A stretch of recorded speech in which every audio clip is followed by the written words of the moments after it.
Water hit his phone. Then I heard a message I wasn't meant to. The sink was full, warm water swirling around porcelain dishes, and the smell of lavender soap lingered in the air. It was a quiet evening, the kind that used to feel safe. The kind that used to feel like home. I was humming softly, wiping grease from a stubborn pan, when Michael's phone buzzed against the counter. It shouldn't have been there. He never left it unattended. I glanced at it without thinking, and my elbow knocked over the tall glass beside it. Water splashed a sharp, cold arc right onto the phone screen. "Damn," I muttered, grabbing a towel to blot it dry. The screen flickered, then lit up again. No password prompt. Instead, a message started playing on speaker. A woman's voice. "Hey, baby. I miss you already. Last night was," she laughed softly, breathless. "Unreal. I can still feel you on my skin." My hand froze mid-wipe. The words hung there, not just in the room, but in my chest, like a nail hammered into bone. The message continued, casual, intimate, familiar. As if she wasn't just talking to someone's husband, but to her man. To my husband. I didn't even realize I was shaking until the phone slipped from my fingers and clattered onto the counter. The dish towel fell with it, soaked and useless.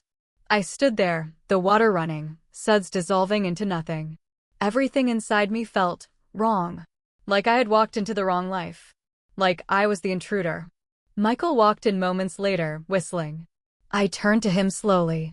My face must have said everything, because the whistle stopped dead in his throat. His eyes darted to the phone. Then to me. Then back again. "Claire," he asked, cautious. I didn't answer. I couldn't. Because I had just heard a message I wasn't meant to, and now, nothing would ever be the same. The kitchen felt frozen, though the water still ran in the sink. Michael stood a few feet from me, but it felt like miles. The weight of what I'd just heard pressed into my chest like a lead blanket, smothering, suffocating. "Claire," he repeated, his voice softer now. "What happened?" I didn't answer. I just stepped aside and pointed at the phone still damp, blinking on the counter. Like it knew it had betrayed him. Like it wanted to confess. He reached for it slowly, as if it might explode in his hand. Maybe it already had. He pressed the screen. His jaw tensed. It's not what you think," he began, classic. I let out a dry, breathless laugh. "Oh? Because what I think is that you've been sleeping with someone who calls you baby and can still feel you on her skin." He didn't speak. "I think you left your phone unlocked because deep down, you wanted to get caught," I added, voice low. "You wanted me to find out, just not like this." He winced. "Claire, please." My hands trembled as I turned off the faucet. The silence after the running water was deafening. "How long?" I asked. Michael looked away. "How long?"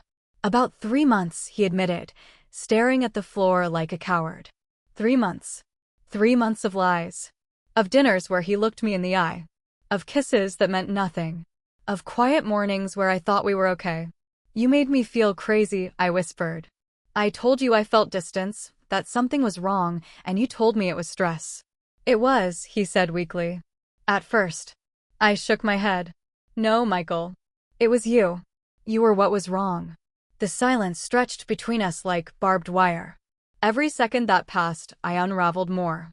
A thread pulled, then another. A marriage unspooling, not suddenly, but piece by piece. And then I said the only thing I could. "I need you to leave." He looked stunned. "Claire." "No," I stepped back. "Pack a bag. Go to whoever she is. Or go nowhere. I don't care. But you do not get to stand in this kitchen. Our kitchen, and pretend you didn't burn it all down." Michael looked like he wanted to say something else, something redemptive, maybe. But there was no redemption here. Only silence. And the cold. He left without another word. I stood alone in the kitchen, drenched in lavender soap and betrayal. I didn't cry that night. Tears seemed too simple, too clean for what I felt. Grief tangled with fury, heartbreak braided with numbness. I moved through the house like a ghost, brushing my fingers across the furniture we chose together, the photos on the mantel, snapshots of a life now hollow. By morning, his side of the bed was still untouched. The silence in the house wasn't peaceful. It was tense. Listening. Watching. I made coffee, but didn't drink it. I cleaned the kitchen again, like scrubbing the counters could erase the memory of his phone blinking at me. Like disinfectant could bleach betrayal. Then I saw the drawer.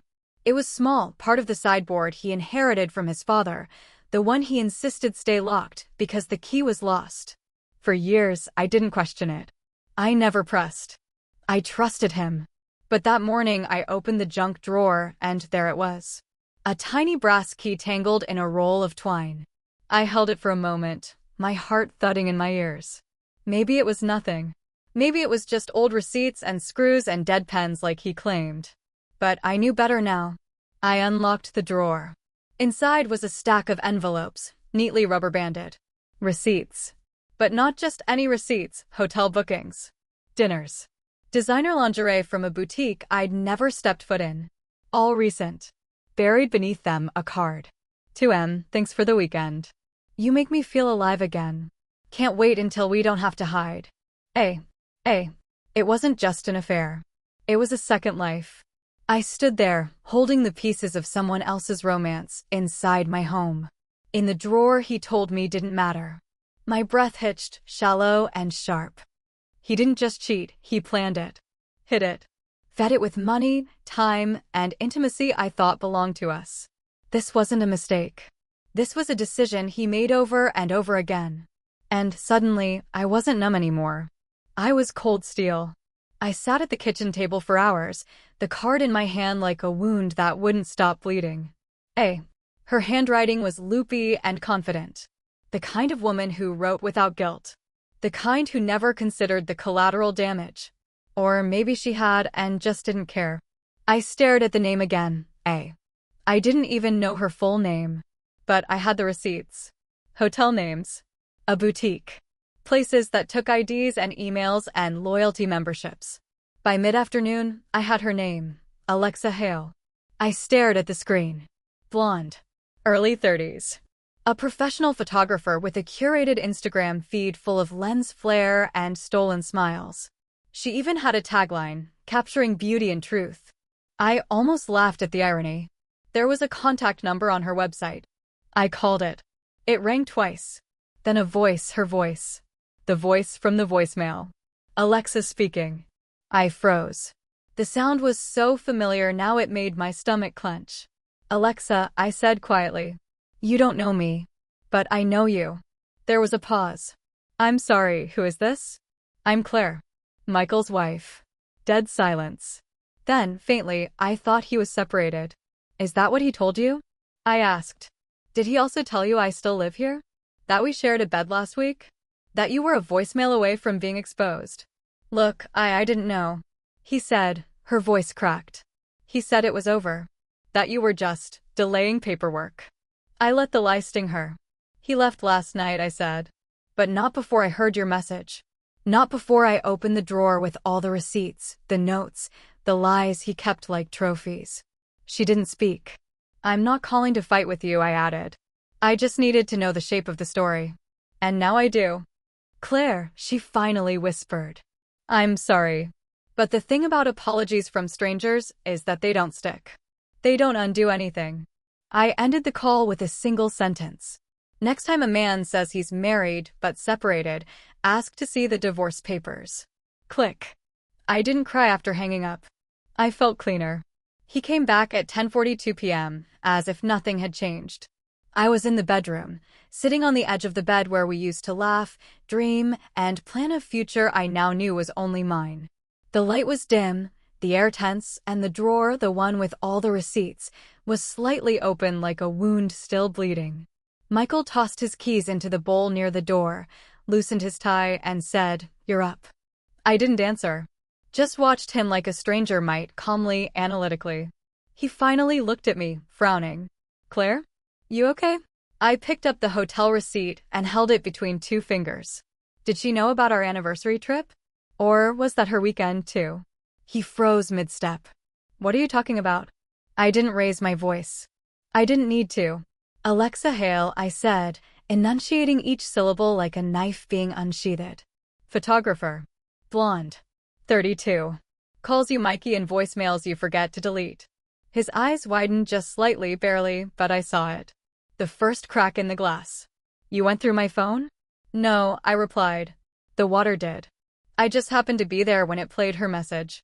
Isn't that poetic? Your lies drown themselves. He started to speak, to form another half-truth or defense, but I stood. I called her. That stopped him cold. She thought you were separated, I said. She sounded shocked. Like she hadn't imagined I was still here. Still real. Claire, I can explain. Don't, I interrupted. Don't insult me with explanations. I've seen the receipts. I've heard the voicemail. And I've looked into the eyes of the woman you were going to replace me with. She has good lighting. But she's not me. Silence.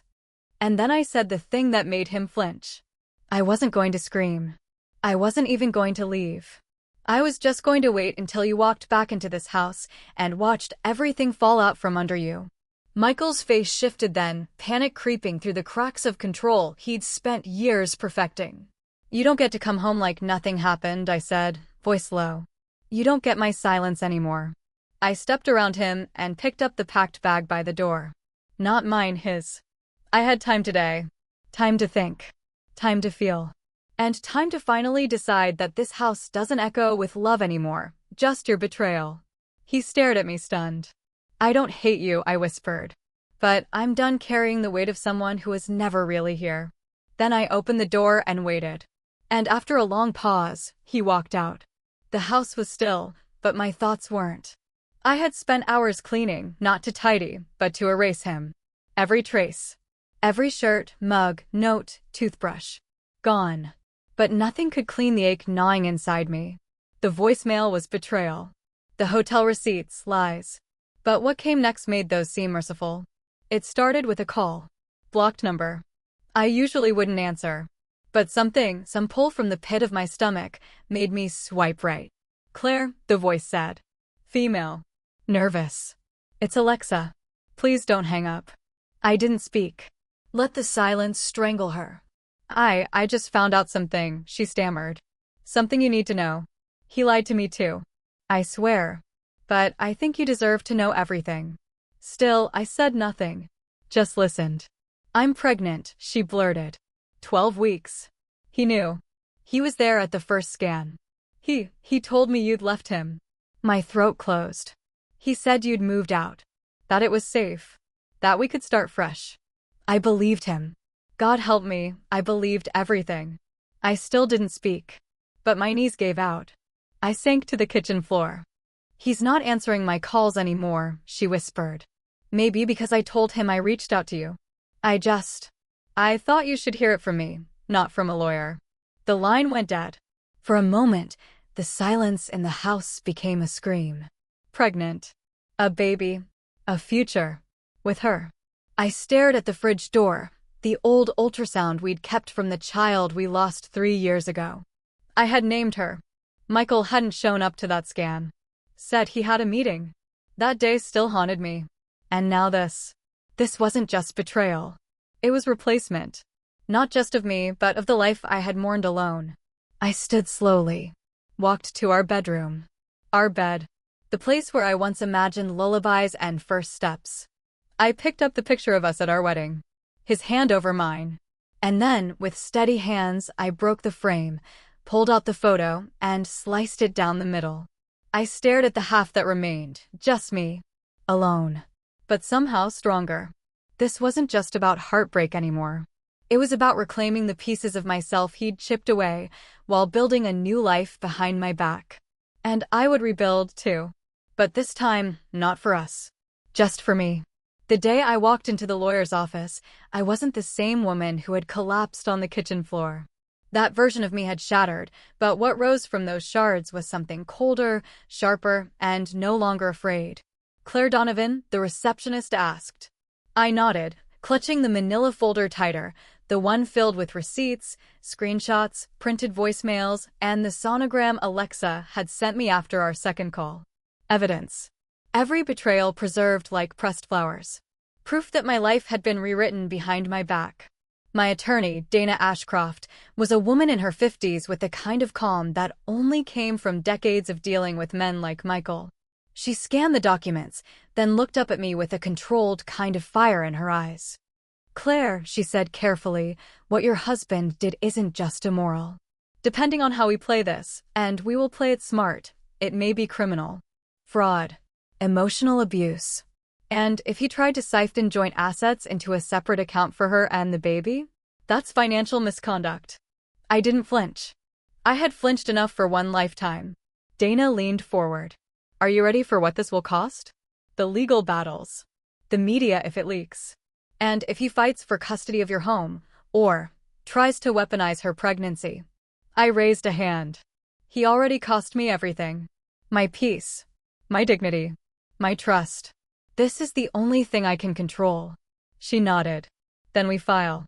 Within a week, the summons was delivered to Michael's office, not his apartment, not our old house, but where he could feel the sting most, in front of his partners.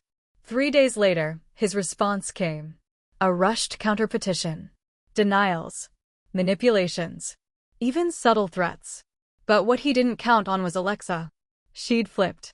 The day after his lawyer sent mine a letter accusing me of harassment, Alexa walked into Dana's office voluntarily. Pregnant, terrified, but resolute. "I want to make a statement," she said. "He used me. Lied to me. And I'm not going to let him lie again in court." Her affidavit was brutal. Detailed. Damning. She even included text messages. Audio recordings. A screenshot of him promising to seal things quietly before Claire gets clever. Too late. I was clever now. Every illusion he'd built, that he could keep 2 women, 2 lives, and a tidy little story where he was the victim, came crumbling down. The first court hearing was set for 2 weeks later. Until then, Dana advised silence. But silence didn't mean surrender. While Michael spiraled, ignoring calls, storming into our shared financial accounts only to find them frozen, I found something unexpected in the quiet. My own strength. The legal storm was coming,